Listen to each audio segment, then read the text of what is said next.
Des films d'animation qui ont marqué notre enfance, il y en a plein. Shrek, Toy Story, Cars, Wall-E, Ratatouille, Monstres et compagnie, Les Indestructibles, Le Monde de Nemo, L'Âge de glace, Kung Fu Panda, Dragon, Le Chapeauté, bref, il y en a énormément.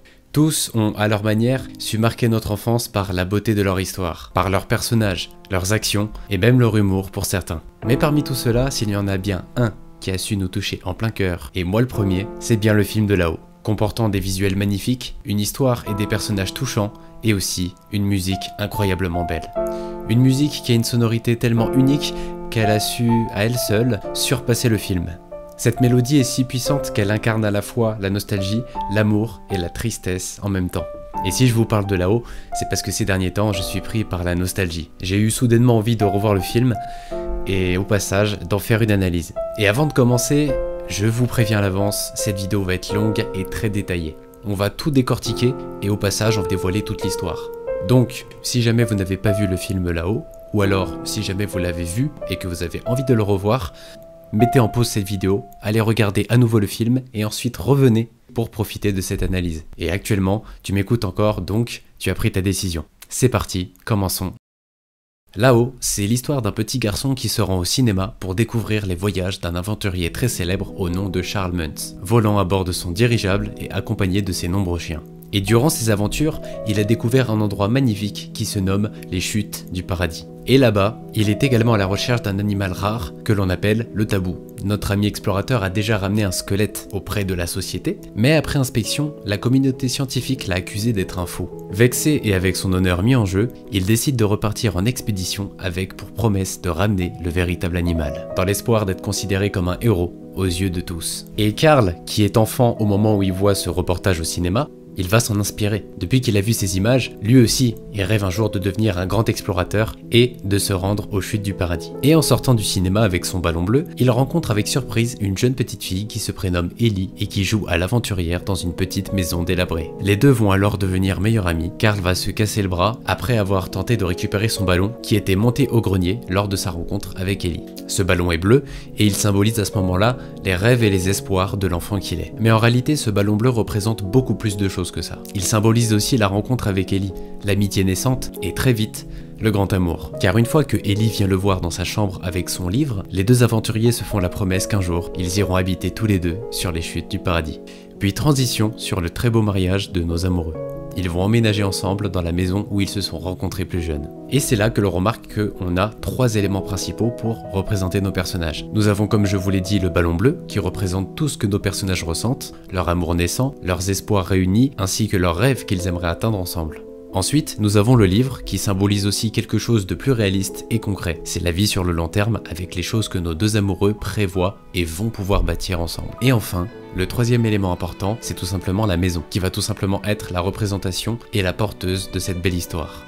Et les amoureux vont alors se mettre à vivre la vie avec un grand V. Ils vont économiser des sous pour leur voyage, mais les aléas de la vie vont faire qu'ils vont devoir utiliser cet argent dans d'autres dépenses plus importantes. Ellie et Karl rêvent aussi d'avoir des enfants, et ils vont donc commencer à construire et à aménager une nouvelle chambre pour leurs futurs enfants. Mais malheureusement, une mauvaise nouvelle finit par tomber. Ellie n'est malheureusement pas capable de porter la vie, et c'est un passage déchirant qui impactera fortement son moral. Mais Karl sera toujours à ses côtés, présent pour elle. Malgré ce gros coup dur, les deux amoureux resteront finalement forts en continuant d'aller de l'avant. Et nous avons donc ici un premier rêve qui tombe à l'eau. Mais le deuxième rêve, lui, reste encore accessible. La vie va continuer, pleine de bonheur et de moments aussi paisibles qu'incroyables. Jusqu'au jour où Karl se rendra compte que le temps qu'il leur reste commence à se raccourcir. Leur rêve de grand voyage aux Chutes du Paradis risque de ne pas avoir lieu, car Ellie devient de plus en plus âgée. Et Karl aussi. Et c'est alors qu'il va décider d'acheter un billet pour tenter de la surprendre, parce qu'il n'a pas oublié la promesse d'enfance pour elle. Il aimerait tellement lui faire plaisir, pour qu'elle puisse être heureuse et accomplir un dernier rêve avant qu'il ne soit trop tard. Mais malheureusement, la vie ne leur sourit pas. Ellie arrive à un stade où elle vieillit de plus en plus et sa santé commence à affaiblir. Et on va pas se mentir, c'est un moment qui est fort en émotion. J'ai d'ailleurs eu quelques larmes sur la scène qui suit. Ellie est sur son lit d'hôpital et tient son livre entre les mains. On a la musique au piano qui se joue et on voit un ballon bleu qui s'approche du lit. Et c'est là qu'on se rend compte que l'amour entre les deux est le même depuis le début. Il n'a pas changé et il est toujours aussi fort et ce jusqu'à la fin. Ballon bleu que Karl va garder même après que Ellie soit partie. À ce moment-là de l'histoire, Carl est en plein chagrin car il a perdu la personne la plus importante dans sa vie et dans son cœur, celle qui représentait la raison d'être de sa motivation et de ses rêves les plus fous. Le ballon bleu ne porte pour le moment plus d'espoir. Carl est en plein deuil et les 3 éléments importants que je vous ai cités tout à l'heure sont à nouveau redéfinis. La maison, le ballon et le livre, tout ça représente désormais sa femme Ellie. Carl a perdu goût à la vie, mais l'humour, malgré tout ça, arrive quand même à se glisser dans certaines scènes. La fameuse scène où il descend les escaliers, son siège qui lui aussi commence à rendre l'âme. Sans Ellie et ses rêves, notre personnage principal n'a pour l'instant plus aucun but à atteindre dans la vie. Il n'y a plus rien qui donne envie à notre personnage d'avancer. Et Carl est triste pour plusieurs raisons. La première, c'est de ne plus être auprès de sa femme. Et la deuxième, c'est que malgré tous ses efforts, il n'est pas parvenu à lui offrir le voyage qui lui faisait tant rêver. N'arrivant pas à faire son deuil, il a juste envie d'attendre que la mort l'emporte lui aussi. Et le monde autour de lui a également changé. Des travaux gigantesques entourent toute sa maison, comme si la société elle aussi lui disait visuellement de tourner la page. Le chef de l'entreprise de travaux veut d'ailleurs acheter sa maison pour bâtir de nouveaux buildings à la place. Mais Carl garde ses valeurs. La dernière chose qui lui reste actuellement pour se réconforter et se sentir près de sa femme est sa maison, gardienne de leurs souvenirs. Et elle a beaucoup plus de valeur à ses yeux que la somme la plus énorme que pourrait proposer le chef du chantier pour lui racheter. Leur amour est bel et bien inébranlable, et c'est ça qui est beau. Plus tard, un petit jeune homme vient toquer à sa porte. Il se nomme Russell et c'est un explorateur, une sorte de petit scout. Moi aussi j'ai fait les scouts d'ailleurs quand j'étais petit. Et donc Russell, il cherche à accomplir sa dernière mission afin d'être considéré comme le plus grand explorateur de sa troupe, avec le dernier badge à obtenir, celui de l'assistance aux personnes âgées. Et Carl, encore déprimé par la vie et dans son deuil, lui claque la porte au nez. Finalement, pour ne pas être horrible non plus, il lui ouvre à nouveau la porte, mais pour lui donner une mission impossible pour que notre petit scout ne vienne plus du tout le déranger. Il va lui demander d'attraper le fameux tabou qu'il considère comme une simple légende. Oui, c'est pas l'acte le plus mignon à ce moment-là, mais on va pas en vouloir à Carl. Il est triste, et aussi on compatit beaucoup avec ce qu'il ressent actuellement. Et c'est là que réside la force des films Pixar, parce que à ce moment-là de l'histoire, on n'est qu'à 15 minutes du film.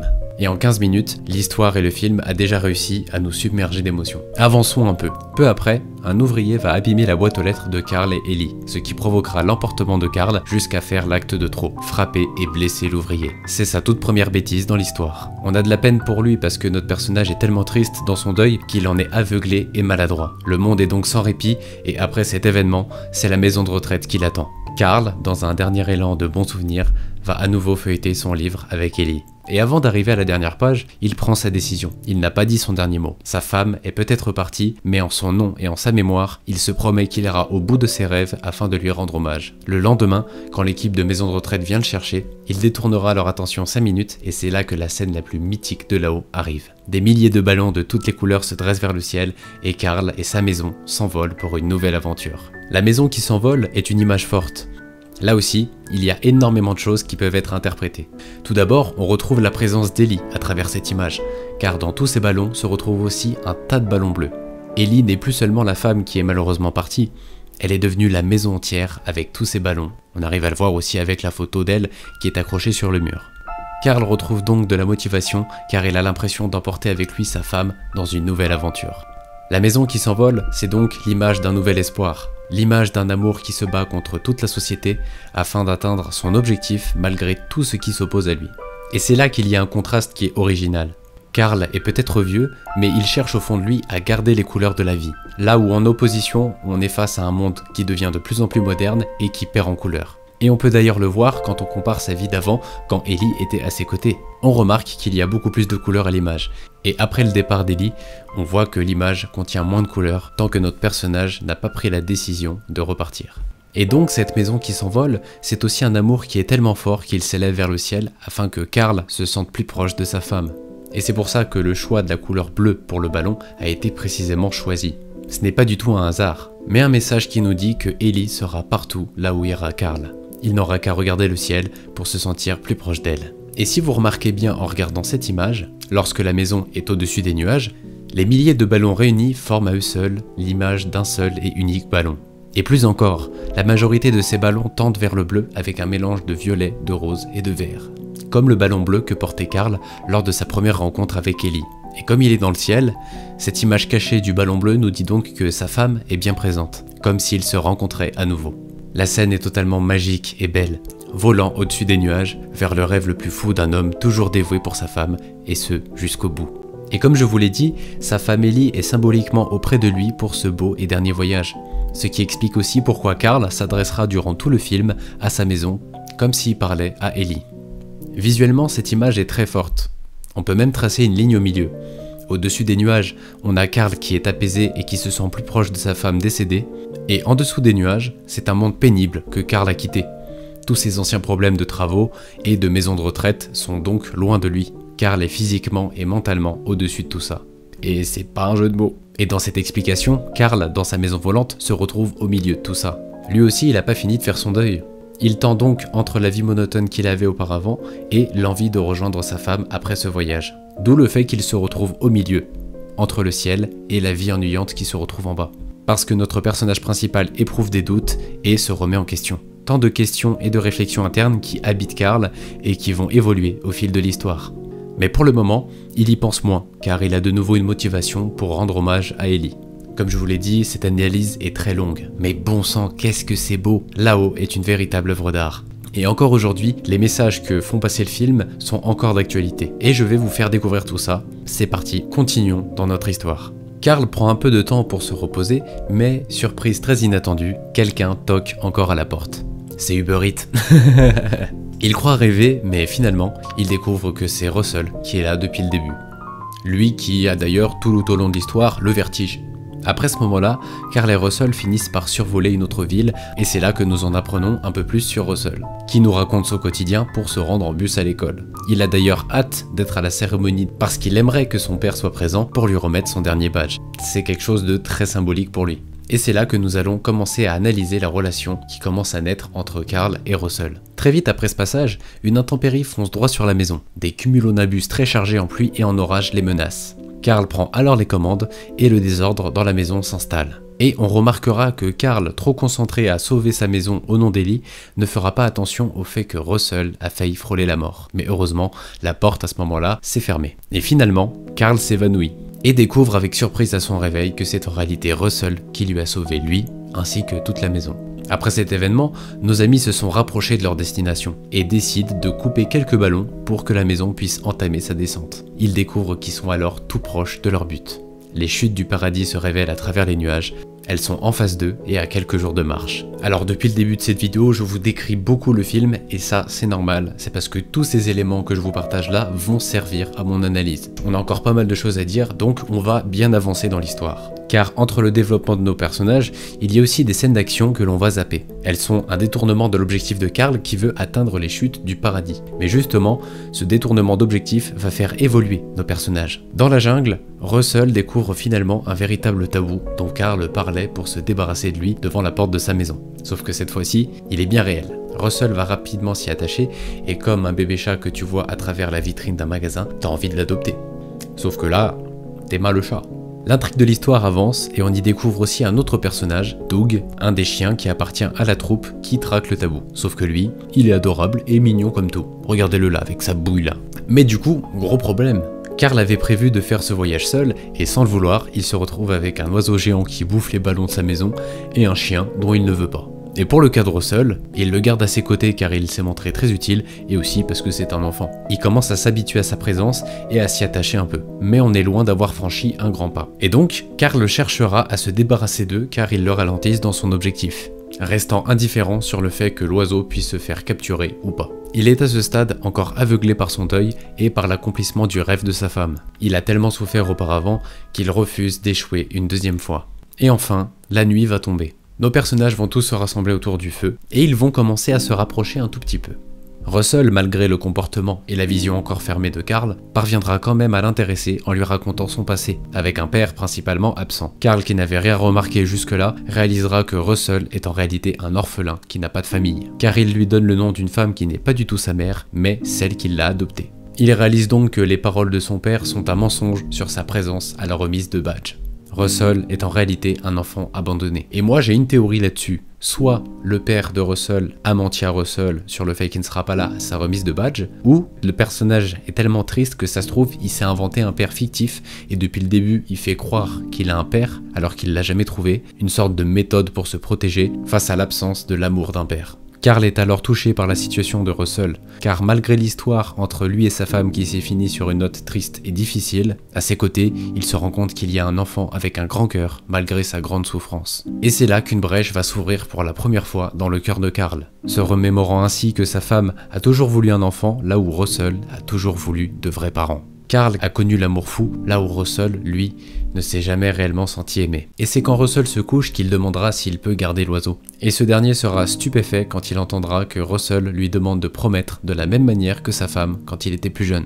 Et donc à ce moment-là, Carl n'est pas complètement affectueux avec Russell. Mais en tout cas, un nouveau chemin s'est ouvert. Et ces deux personnages qui jusqu'ici se pensaient différents sont finalement en train de commencer à créer un lien qui, petit à petit, est voué à se renforcer. Et à leur réveil, ils découvriront que l'oiseau Kevin a rassemblé de la nourriture sur le toit de la maison de Carl. Et c'est là qu'ils vont comprendre que Kevin est en réalité Kevinette, car elle a des petits à nourrir. Oui, Kevinette. Parce que j'avais pas d'inspiration. Et là, trêve de blabla et de description de l'histoire, on a là un triangle intéressant qui se dessine. Et dans celui-ci, nous avons Carl, qui a connu le grand amour, il y a ensuite Russell, qui ne l'a jamais connu, et Kevinette, qui le connaît actuellement et qui tente de protéger ses enfants. Et cela fait donc 3 personnages avec 3 histoires qui sont les unes entre les autres, aussi différentes que complémentaires. Et on a aussi un deuxième triangle caché avec Carl et Ellie qui auraient rêvé de fonder une famille, Russell qui a besoin de la présence d'un père et donc d'une famille, et Kevinette qui a déjà sa famille mais elle est en danger.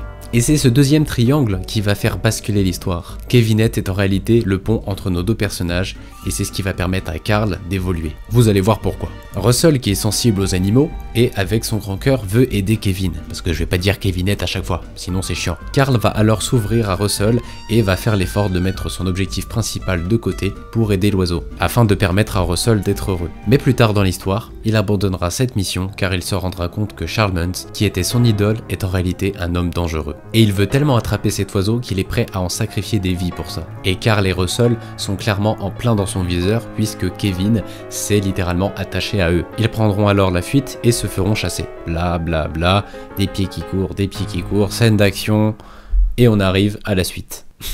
Raccourci de fou, mais on arrive à la suite. Nos amis tentent quand même d'aider Kevin à atteindre ses petits, mais là encore, Charles les retrouve. Il capture l'oiseau qui était trop faible pour se défendre parce qu'il a été mordu lors de leur précédente course-poursuite. Et pendant cette scène, Charles a posé un dilemme sur la table en mettant le feu à la maison de Carl. Et ce dernier a encore une fois préféré sauver sa maison et son passé irrécupérable plutôt que d'empêcher l'enlèvement de Kevin. Encore une seconde fois, notre personnage tombe dans le piège et nous montre qu'il n'est pas encore guéri de son deuil. Au point où face à une maison et un animal blessé, il choisit encore sa maison. Et nous, en tant que spectateurs, c'est totalement compréhensible, mais dans le film, c'est aussi ce qui touchera et décevra Russell. Carl va alors se remettre sur son objectif principal, nos personnages vont donc marcher, et Carl va enfin atteindre les chutes du paradis. Le défi de Carl est enfin accompli. Mais à quel prix? Car en atteignant son but, il a en contrepartie perdu l'estime que lui donnait Russell, qui jette symboliquement le bandeau de Badge. Carl se remettra alors à feuilleter le livre qu'il a créé avec Ellie. Et on peut d'ailleurs remarquer que Ellie, tout comme Russell, est très fan des animaux. Et ça, c'est aussi un point commun qu'ils ont ensemble avec Russell. Il va à nouveau se remémorer sa vie en feuilletant à nouveau ses pages. Sauf que cette fois, il remarquera sur la dernière page que sa femme lui a laissé un dernier message avant de le quitter. Un message qui nous dit merci pour cette aventure, maintenant, va en commencer une nouvelle. Je t'aime, Ellie. Carl ne s'en doutait pas, mais avant de le quitter, Ellie avait leur livre à l'hôpital. Et c'est sûrement à ce moment-là qu'elle a écrit ce dernier message pour Carl. Et c'est là que tout s'éclaircit soudainement pour Carl. Carl a depuis le début voulu accomplir cette aventure au nom d'Ellie, en pensant la rendre heureuse, même depuis le ciel. Mais la réalité, c'est que ne pas avoir pu faire d'enfant et ce fameux voyage n'était pas si grave que ça. Elle était déjà heureuse bien avant tout ça. La véritable aventure aux yeux d'Ellie a été le bonheur et l'amour de vivre la vie qu'elle a eue auprès de Carl. Et ce petit message à la fin du livre aidera définitivement notre personnage à enfin tourner la page pour écrire une nouvelle histoire. Carl, qui se sentait perdu jusque-là, a finalement eu la meilleure réponse qu'il puisse imaginer. Et elle était juste là, à portée de main. La morale de ce film est magnifique. Là-haut nous dit finalement que dans une vie, ce ne sont pas les objectifs et les rêves à atteindre qui comptent vraiment, mais le chemin parcouru et les souvenirs créés avec les personnes que l'on aime. Et il y a aussi un deuxième message qui s'ajoute par-dessus tout ça. Un message que je vais vous dire et que je formule de cette manière. Lorsqu'une personne qui nous est chère s'en va éternellement, ne laissez pas le chagrin vous arrêter. Continuez d'avancer dans votre vie en gardant en tête que cette dernière nous fait un dernier cadeau avant de partir. Une valise pleine de souvenirs que vous emporterez avec vous, quelle que soit votre prochaine destination.